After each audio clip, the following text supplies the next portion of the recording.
हे दोस्तों, क्या आप सच में एक डिसिप्लिन्ड इंसान हो? क्या आप एक ऐसे इंसान हो जो सालों से अपने गोल्स पे काम करता आ रहा है पूरे डिसिप्लिन के साथ, बिना ज़्यादा डिस्ट्रैक्ट हुए?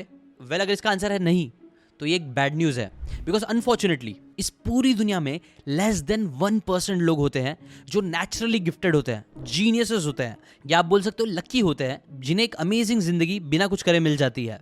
जबकि ऑन द अदर हैंड, अच्छा मानो या बुरा, 99% से ज़्यादा लोग, आपके और मेरे जैसे लोगों को अगर लाइफ में कुछ तोड़ना है, कुछ बड़ा करना है, तो हमें झक मार के डिसिप्लिन सीखनी ही पड़ेगी। आपको पता है, मैंने अभी रिसेंटली एक वीडियो बनाया मिडिल क्लास ट्रैप के ऊपर, जो काफ़ी इंटरेस्टिंग है। मैंने काफ़ी दिल से बताया वो वीडियो, काफ़ी सारे अपने इनसाइट शेयर किया, अपनी स्टोरी शेयर किया ना। उस पर मैक्सिमम आप लोगों ने तो बहुत सपोर्ट दिया, लेकिन कुछ कमेंट्स थे। जैसे कि एक कमेंट था जिसमें उसने बोला कि भाई ये सब बात तो ठीक है, लेकिन आप ऊपर इसलिए आए बिकॉज जियो आया था वो टाइम पे, और जियो आया इसीलिए आप लकी थे, तभी आप आगे बढ़ पाए ना। हाँ, मैं मानता हूँ मैं लकी था, लेकिन बात यह है कि बस मैं लकी नहीं था, मेरे जैसे जितने भी लोग जो डिसिप्लिन के साथ कंटेंट क्रिएट कर रहे थे, अच्छा कंटेंट बना रहे थे, वो सभी लोग लकी थे। और गेस व्हाट, जिसने कमेंट किया था, अगर वो भी उस टाइम पे कंटेंट बना रहा होता या फिर आज भी बना रहा होता, तो भी उसे एक और अपॉर्चुनिटी मिलती। आपको पता है, जियो जब आया, उसका बूम आया, तो कई सारे क्रिएटर्स ऊपर आए, लेकिन उसके बाद बूम थोड़ा कम हुआ, लेकिन उसके बाद भी लोग कंटेंट बनाते रहे। फिर एक और चांस आया कोविड के टाइम पे, कई सारे लोग घर पे थे, तब भी बहुत सारे क्रिएटर जो डिसिप्लिन के साथ अच्छा कंटेंट क्रिएट कर रहे थे, रेगुलरली कंटेंट क्रिएट कर रहे थे, वो लोग ने बहुत जल्दी बहुत ज्यादा ग्रोथ हासिल करी। मतलब अगर आपको लकी भी होना है ना, तो भी आपको डिसिप्लिन की जरूरत तो पड़ेगी ही पड़ेगी। इसलिए प्लीज यार, ऐसी मेंटालिटी मत रखो कि यार लक से होता है। लक एक बहुत बड़ा फैक्टर होता है, मानता हूँ, लेकिन लक के साथ जो चीज इंपॉर्टेंट है वो है काम करना डिसिप्लिन के साथ। इसलिए आपके अंदर डिसिप्लिन तो होना ही चाहिए। और डिसिप्लिन कोई ऐसी चीज नहीं है जो आपको विरासत में आपके पेरेंट्स दे के चले जाएंगे, नहीं, ऐसा नहीं है। ये एक ऐसी चीज है जिसे आपको खुद अपने अंदर डालना होगा, सीखना होगा। इसलिए ये अमेजिंग स्किल अगर आप सीखने के लिए रेडी हो, तो कमेंट करके अपना कमिटमेंट जरूर देना कि हाँ, I am willing to learn discipline. But अब क्वेश्चन आता है कि डिसिप्लिन सीखा किससे जाए? तो देखो, मैं हमेशा बोलता हूँ ना, अगर आपको ना बहुत रिच बनना है तो रिच लोगों से सीखो। अगर आपको बहुत अच्छा बॉडी बिल्डर बनना है तो किसी अच्छे बॉडी बिल्डर से सीखो। सिमिलरली, अगर आपको बहुत ज़्यादा डिसिप्लिन सीखना है, तो बताओ कौन लोग होते हैं सबसे अच्छे डिसिप्लिन में? मिलिट्री वाले, सोल्जर्स, जिनमें अल्टीमेट डिसिप्लिन होता है। तो आज हम ऐसी एक मिलिट्री गाय, जॉको विलिंग, जो डेविड गॉगिंस की तरह ही 20 साल नेवी सील रहे हैं, जहां उनकी रैंक लेफ्टिनेंट कमांडर की थी, जिन्होंने कई सारी कंट्रीज में मल्टीपल ऑपरेशंस करे हैं, कई सारी वॉर्स में भी उन्होंने सर्व कर चुका है, और जिसके बाद उन्होंने कई सारे कॉर्पोरेट लीडर्स को डिसिप्लिन सिखाया भी है। उनकी एक बहुत ही amazing, one of the best book, जिसका नाम है डिसिप्लिन इक्वल्स फ्रीडम, इस बुक की ही बातें आज मैं आपको बताने वाला हूँ। कभी आपने सोचा कि मिलिट्री वाले इतने डिसिप्लिन क्यों रहते हैं? Because there is a lot on stake. अगर वो लोग डिसिप्लिन नहीं रहेंगे तो उनकी जान भी जा सकती है, और उनके साथ साथ कई दूसरे लोगों की भी जान जा सकती है, जो कि बहुत हाई स्टेक वाली चीज़ होती है। इसीलिए सोल्जर्स और मिलिट्री वाले ऐसा नहीं बोल सकते, नहीं आज मुझे डिसिप्लिन नहीं रहना है, आज मैं मस्ती करूंगा, जो होगा होने दो। ऐसा नहीं कर सकते हैं। उन लोगों को पता होता है कि उनका डिसिप्लिन रहना बहुत ज़्यादा ज़रूरी है, इसलिए उनको बहुत सारे हार्ड चैलेंजेस दिए जाते हैं और बहुत कुछ किया जाता है। सबसे पहले इसलिए मैं तो यही चाहूँगा कि आप भी ना ये सोच, अपनी मेंटालिटी अपने दिमाग में डालना चालू करो कि डिसिप्लिन एक चॉइस नहीं है, डिसिप्लिन आपको रहना ही पड़ेगा। इससे आपकी लाइफ और कई सारे दूसरे लोगों की लाइफ भी इम्पैक्ट होगी, ट्रस्ट मी। ये एक बार मेंटालिटी आ गई, तो उसके बाद सेकंड चीज जो आपको समझनी पड़ेगी वो है मोटिवेशन, विल पावर और डिसिप्लिन के बीच का डिफरेंस। बिकॉज कई बार ना मैक्सिमम लोग डिसिप्लिन अचीव ही नहीं कर पाते, बिकॉज वो इन तीनों के बीच का डिफरेंस नहीं समझ पाते हैं। और ऑब्वियसली जब तक आप कोई चीज को अच्छे से समझोगे नहीं, तब तक वो चीज आप अपनी लाइफ में अचीव कैसे करोगे? तो चलो एक एक करके इनको देखते हैं। मोटिवेशन क्या होता है? मोटिवेशन अब बेसिकली एक फीलिंग होती है, एक डिजायर, एक क्रेविंग, एक ऐसी फीलिंग जहां आपको बर्स्ट ऑफ एनर्जी आती है, अब है ना मुझे कुछ करना है। जैसे कि फॉर एग्जांपल, शायद अगर आप ये अभी वीडियो देख लोगे तो आप थोड़े मोटिवेटेड हो जाओगे कि यार मुझे डिसिप्लिन रहना है, और हो सकता है कल से आप जल्दी उठना भी चालू कर दो, जो कि मैं दिल से चाहूंगा कि हो। तो ये क्यों होगा? इसके पीछे का रीजन है इमोशंस और मोटिवेशन, राइट। दूसरा होता है will power. Will power usually use होता है किसी भी चीज को रेजिस्ट करने के लिए। जैसे कि फॉर एग्जांपल, अगर आप पतले होने के पीछे काम कर रहे हो और आपके सामने आइसक्रीम चॉकलेट रख दिया जाए और आप उसे मना करते हो, नहीं खाते हो, तो यहाँ आप विल पावर का यूज करते हो। और फिर लास्ट आता है डिसिप्लिन। डिसिप्लिन यूजुअली एक कैरेक्टर ट्रेट है। इसे आप है ना फील नहीं करते हो मोटिवेशन की तरह, बट इसकी हेल्प से आप अपने फीलिंग के अगेंस्ट एक्शन लेना सीखते हो, काम करते हो जब भी आपका मन नहीं करता है तो भी। फॉर एग्जाम्पल, वीडियो देख के आपको मोटिवेशन आ गया, आप एक दिन चले गए, लेकिन फिर नोटिस करना दूसरे दिन, तीसरे दिन, चौथे दिन जब आपकी बॉडी थकने लग जाएगी, जब आपके मसल्स टायर होने लग जाएंगे, या फिर आपकी तबीयत थोड़ी बहुत नाजुक हो जाएगी, उस दिन आपके अंदर मोटिवेशन जरा भी नहीं बचेगा। आपका बिल्कुल नहीं मन करेगा जिम जाने का। और इन सभी फीलिंग से अगेंस्ट भी अगर आप जिम जाओगे तो उसे बोलते हैं डिसिप्लिन। इसलिए इस एक चीज को बहुत अच्छे से समझो। नेक्स्ट टाइम जब भी आप कुछ काम करो तो अपने आप से पूछना, मोटिवेशन की वजह से हो रहा है या विल पावर? और जब भी आपके पास ये दोनों ही ना हो, तब याद करना आपको यूज करना है डिसिप्लिन का, ताकि आप इंटेंशनली ये डिसाइड कर पाओ कि हाँ, I am a disciplined person. मैं ये कर रहा हूँ क्योंकि मैं डिसिप्लिन इंसान हूँ। जैसे जैसे आप इंटेंशनली एक्शन लेना चालू करोगे डिसिप्लिन के बारे में सोचते हुए, ये चीज़ आपको और डिसिप्लिन बनने में हेल्प करेगी। बट डिसिप्लिन समझना तो बस स्टार्टिंग पार्ट है।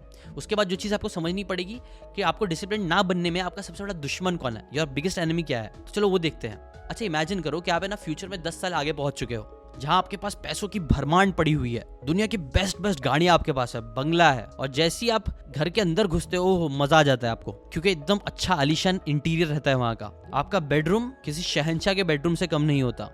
और सबसे अच्छी बात क्या है, आराम से टीवी देखते हुए मजे करते रहोगे, लेकिन आपके बिजनेसेस इतने अच्छे बने हुए हैं कि आपको लाखों रुपए, करोड़ों रुपए बिना एक उंगली उठाए आते जा रहे हैं। तो मजा आएगा आपको ऐसी जिंदगी में? वेल, अगर आएगा तो यही प्रॉब्लम है। लाओ गैरिग, जिनका नाम मैं शायद सही से नहीं ले रहा हूँ, वो one of the greatest baseball player रह चुके हैं, जिन्होंने 23 ग्रैंड स्लैम्स, 495 होम रन्स के साथ साथ कई रिकॉर्ड सेट करे हैं। बट बाकी ग्रेट प्लेयर्स की तरह लाओ जो थे ना, वो नेचुरल एथलीट नहीं थे। इनफैक्ट जब वो छोटे थे ना तो उनका वेट बहुत ज़्यादा था, वो बेसबॉल खेलने के लायक ही नहीं थे, फिट ही नहीं थे। बट फिर कैसे उन्होंने ये सारी चैलेंजेस को ओवरकम करके 2130 गेम्स लगातार खेले बिना एक भी गेम मिस करे? वेल, आंसर बहुत ही सिंपल है। वो ऐसा कर पाए बिकॉज उन्होंने बाकी सारे प्लेयर्स से बहुत ज़्यादा हार्ड ट्रेनिंग करी थी। उन्होंने कभी भी क्विट नहीं करा, चाहे इंजरी हो जाए, बीमारी हो जाए, कुछ भी हो जाए, वो कभी गेम मिस नहीं करते थे। और यही चीज़ ने उन्हें लेजेंड बनने में हेल्प किया। अब मैं ये स्टोरी आपको क्यों बता रहा हूँ? बिकॉज देखो, अगर आपको ना ऐसा लेजेंडरी पोजीशन पे आना है तो एक चीज़ याद रखनी है कि ये चीज़ बिना कंसिस्टेंटली डिसिप्लिन हुए नहीं हो सकता है। ज़्यादातर लोग अपनी जब ड्रीम लाइफ के बारे में सोचते हैं, मिलियनर बिलियनर बनने का सोचते हैं ना, तो उनके दिमाग में कहीं ना कहीं एक कंफर्टेबल लाइफ के सपने आते हैं, एक अच्छा घर, गाड़ी, बहुत सारी चीज़ें। जबकि अगर आप सच में ऐसी लाइफ चाहते हो ना, तो आपको ये कंफर्टेबल लाइफ के जो आप सपने देखते हो ना, वो तो सबसे पहले आपको उठा के फेंकना पड़ेगा। नवल रविकांत का एक बहुत अच्छा कोट है, you need to try hard to get what you want और else you will be forced to like what you will get. आपका कंफर्टेबल लाइफ का जो सपना है ना, जो आपके दिमाग में आ रहा है, वो कई बार एक बहुत ही गंदा फसाड है। बिकॉज ये चीज़ है ना, आपको कभी मेहनत करनी ही नहीं देगी, क्योंकि ये दोनों बहुत ज़्यादा अपोजिट हो रहा है ना।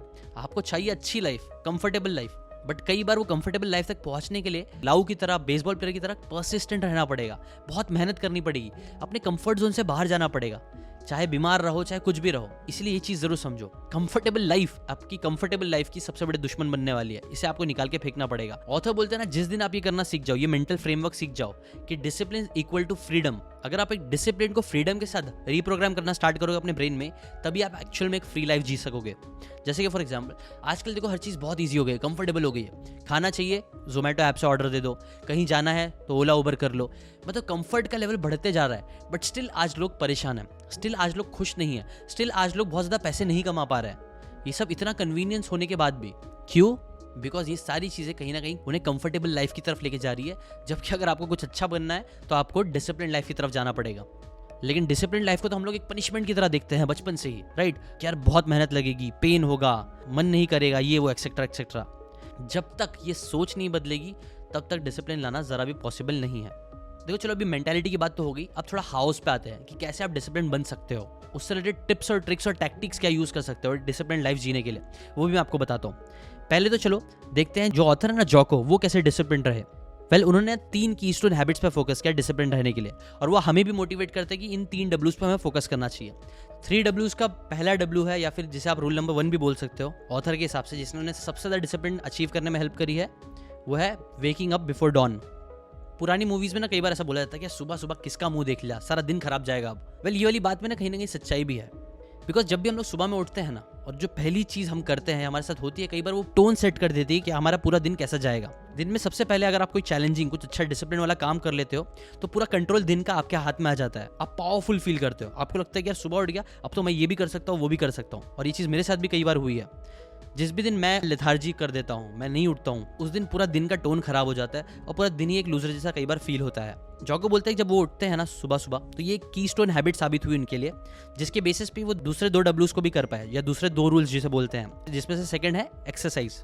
इनफैक्ट जैको ये बोलते हैं, उनका एक बहुत ही फेमस लेसन है बुक का, जो यही है कि डिसिप्लिन बिगिट्स डिसिप्लिन। मतलब डिसिप्लिन से और डिसिप्लिन आता है। आप सुबह सुबह कोई डिसिप्लिन के साथ उठते हो, उसके साथ साथ मे बी वर्कआउट करते हो, एक्सरसाइज करते हो, तो ये चीज़ आपको ना डिसिप्लिन का मोमेंटम बढ़ाता है पूरे दिन में और ज़्यादा डिसिप्लिन रहने के लिए। अब एक्सरसाइज के ऊपर डिटेल में बहुत सारे वीडियो बनाए, तो उसमें मैं डिटेल में नहीं जाऊँगा, आप आई बटन पे जाके वाला वीडियो देख लेना। अभी आते हैं 3rd रूल पे, 3rd डब्ल्यू पे, जो है work on a dreaded task. देखो, चाहे आप कोई जॉब कर रहे हो, सेल्फ एम्प्लॉयड हो, बिजनेसमैन हो, चाहे आप कोई भी हो, आपके पास राइट नाउ एक ना एक ऐसा टास्क जरूर होगा जो आप करना तो है बट आप उसे टाल रहे हो। और ये चीज़ करना जो बोलते हैं एक बहुत ही बुरी चीज़ होती है, बिकॉज टालना फिर एक आदत बन जाती है जो प्रोक्रेस्टिनेशन की हैबिट फॉर्म करने लग जाती है। इसीलिए कोई भी ज़रूरी काम जो आपको लग रहा है करना ज़रूरी है, उसे टालना बंद करो, उसे अभी ही करो। और वो कैसे कर सकते हैं? वेल, उसके लिए मैं अभी आपको जॉको की बुक से ही 5 टैक्टिक्स बताता हूँ, मिलिट्री टैक्टिक्स जो आप यूज़ कर सकते हो। जिसमें से पहला है लाफ एट योर प्रॉब्लम्स।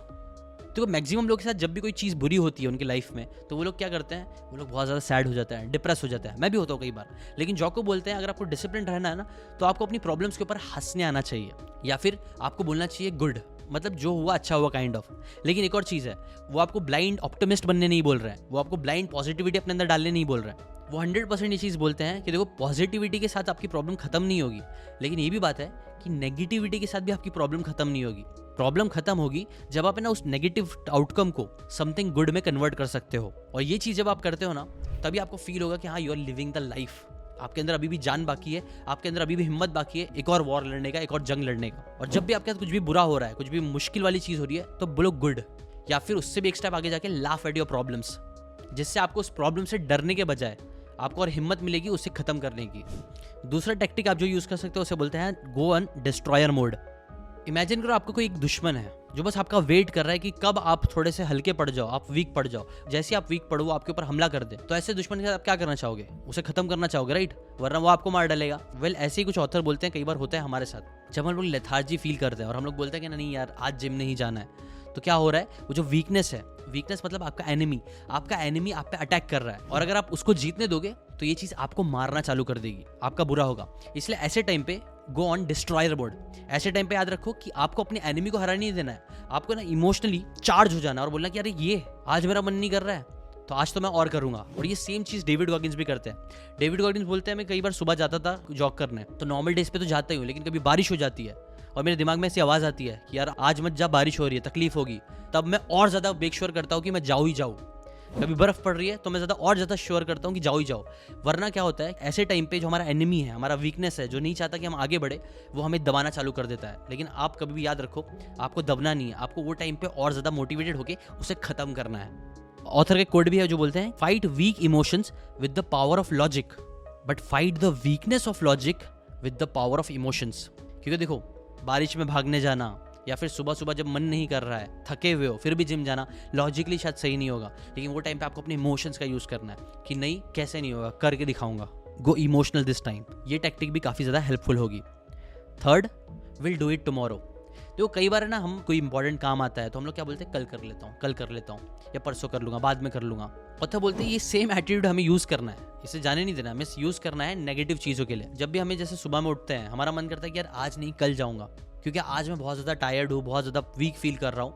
ऐसे टाइम पे आपको समझाना है कि नहीं, आज गिव अप नहीं करना है, चाहे तो कल गिव अप कर देना। बिकॉज कई बार क्या होता है ना, हमें ऐसा लगता है कि हम बहुत ज़्यादा वीक है, हमें लगता है कि हमारे अंदर हिम्मत नहीं है, हमसे नहीं हो पाएगा। लॉजिकल ब्रेन हमें बस कन्विंस करने की कोशिश कर रहा होता है। लेकिन वो टाइम पे अगर हम लोग अपने आप को कन्विंस कर ले कि यार ठीक है, आज एक दिन और खींच लेता हूँ, आज अपने आप को थोड़ा और पुश कर लेता हूँ, अगर कल भी ऐसा फील होता है तो ठीक है, go ahead, take a break. लेकिन मैक्सिमम टाइम आप नोटिस करना कि ये ब्रेक की ज़रूरत हमें जितनी लगती है उतनी होती नहीं है। ये जो बस हमारी मेंटल वीकनेस होती है वो हमें दबा रही होती है। इसीलिए विल डू इट टुमारो को यूज़ करो अपने वीकनेसेस को बोल के। Fourth, psychological edge. आपने देखा होगा जो मिलिट्री सोल्जर्स होते हैं वो लोग कई बार ट्रेनिंग करता रहता है, बार बार ट्रेनिंग करता रहता है। क्यों ट्रेनिंग कर रहा होता है? Well, one of the biggest reason है बिकॉज वॉर में जब हम जाते हैं तब है ना, हमारा दिमाग काम करना बंद कर देता है। वो टाइम पे हमने जो जिस तरीके से अपने बॉडी को ट्रेन किया होता है, उस तरीके से हम हैबिचुअली एक्शंस ले पाते हैं जो हमारे विनिंग के चांसेस को बढ़ाता है। ऐसे अगर आप कोई डिसिप्लिन रखना चाहते हो तो आप अपने आप को ट्रेन करना स्टार्ट करो, अपने आप को एक साइकोलॉजिकल एज दो। एज देने से मतलब है, जैसे फॉर एग्जाम्पल अगर आपको सुबह में जिम जाना है तो सुबह में उठ के जब आपके पास मेंटल पावर नहीं रहेगा तब मत अपने लिए काम छोड़ो कि अभी बैग बनाना है, अभी शूज़ करना है। नहीं, आप सारी चीज़ों को रात में ही करके रखो। सुबह सिर्फ आपको एक हैबिट बनाना है कि मुझे उठना है, ब्रश करना है, बाथरूम जाना है, जो बैर मिनिमम चीज़ें हैं, वैसे उसके लिए अपने आप को ट्रेन करके रखो। और इसके साथ साथ जो ऑथर भी यूज़ करते हैं, आप भी यूज़ कर सकते हो। आप कुछ म्यूजिक्स, आप मोटिवेशनल म्यूजिक्स ये सब भी सुन सकते हो जो आपको और ज़्यादा इमोशनली भी चार्ज करे। ये सारी चीज़ें आपको साइकोलॉजिकल एज देगी डिसिप्लिन रहने में। मैंने कई सारे लोगों को देखा जो लोग जिम जाते हैं तो लोग मोटिवेशनल म्यूजिक सुनते हैं। मैंने भी कई बार ऐसा किया है कि मुझे अगर बहुत ज़्यादा भागना है या बहुत ज़्यादा पुशअप्स करने हैं तो मैं मोटिवेशनल म्यूजिक लगा लेता हूँ, कोई सॉन्ग्स लगा लेता हूँ। तो ऐसे आप भी सॉन्ग्स का भी यूज़ कर सकते हो और अपने आप को ट्रेन कर सकते हो साइकोलॉजिकल एज दे के। और last, choose like your idol. देखो ऑथर बोलते हैं ना कि हमारी ज़िंदगी में हम कितने भी अमीर हो, कितने भी गरीब हो, कोई भी रेस रिलीजन के क्यों ना हो, एक चीज़ हम सबके पास हमेशा होती ही होती है, वो है हमारे चॉइसेस। हर इंसान के पास चॉइस रहती है कि आज सुबह उठना है नहीं उठना है, अपने गोल्स पे काम करना है नहीं करना है, टीवी देखना है या जिम जाना है, अच्छा खाना खाना है या बुरा खाना खाना है। हर चीज़ की चॉइस है हमारे पास। ऐसे टाइम पे आप अपने से एक्सरसाइज करो, जिसे भी आप अपना आइडियल इंस्पिरेशन मानते हो। आप सोचो कि क्या वो जो आइडियल आपकी जगह पे होता तो वो कौन सा डिसीजन लेता, वो कौन सी चॉइस लेता। और ट्रस्ट मी, अगर आप ये एक्सरसाइज भी करना चालू करोगे, आप अपने आप को अपनी आइडियल की पोजीशन पे लाके चूज करना स्टार्ट करोगे कि यार मुझे उसकी तरह बनना है तो मुझे ये चूज करना ही पड़ेगा। ये एक्सरसाइज भी आप करना चालू करोगे तो ये चीज़ आपको रेजिस्टेंस से लड़ने में हेल्प करेगा। एक बहुत ही अच्छी बुक है आर्ट ऑफ वर्क करके है, उसके अंदर भी ऑथर बोलते हैं कि ना एक रेजिस्टेंस करके चीज़ होती है जो हम सब में होती है, जो हमें प्रोक्रेस्टिनेट करती है, और ये चीज़ें हमें जो सबसे ईजी ऑप्शन होता है वो चूज करने के लिए मजबूर करती है। रेजिस्टेंस हमेशा हमारे अगेंस्ट काम कर रहा होता है, उसके लिए हमें हमेशा तैयार होना चाहिए। और ऐसे टाइम पे अगर आप एक्सरसाइज करोगे, ये सोचोगे कि यार मेरा आइडियल ये है, जैसे कि आर्नोल्ड मेरा आइडियल है, क्या आर्नोल्ड अभी होता तो वो सुबह में उठता कि नहीं उठता, वो ये वाला खाना खाता कि नहीं खाता। अगर आप ये भी एक बार अपने आप से पूछना चालू करोगे, खाने से पहले कॉन्शियस होना चालू करोगे, तो ये चीज़ धीरे धीरे आपकी मेंटालिटी को चेंज करने में और अच्छे एक्शंस लेने में आपको हेल्प करेगा, डिसिप्लिन रहने में हेल्प करेगा। और एट द एंड तो देखो यही बात याद रखो, ड्रीम करना, प्लान करना, वीडियोज़ देखना, बुक पढ़ना, ये सारी चीज़ें कुछ नहीं होगा तो एक्शन लेने से, डिसिप्लिन रखने से। इसीलिए सबसे पहले तो मैं आपको चाहूँगा कि यार वीडियो से अगर आपको ज़रा भी वैल्यू मिली है ना, पहली चीज़ तो ये करो कि हो सके तो अभी जाना वीडियो को देखने के बाद कोई ना कोई एक टास्क करो, जो हो सके तो ड्रेडफुल टास्क करो जिसको आप बहुत टाल रहे थे। टास्क करना, वापस से वीडियो पे आना और नीचे कमेंट में जाकर ज़रूर लिखना कि मैंने अपना ये टास्क कंप्लीट करके आया।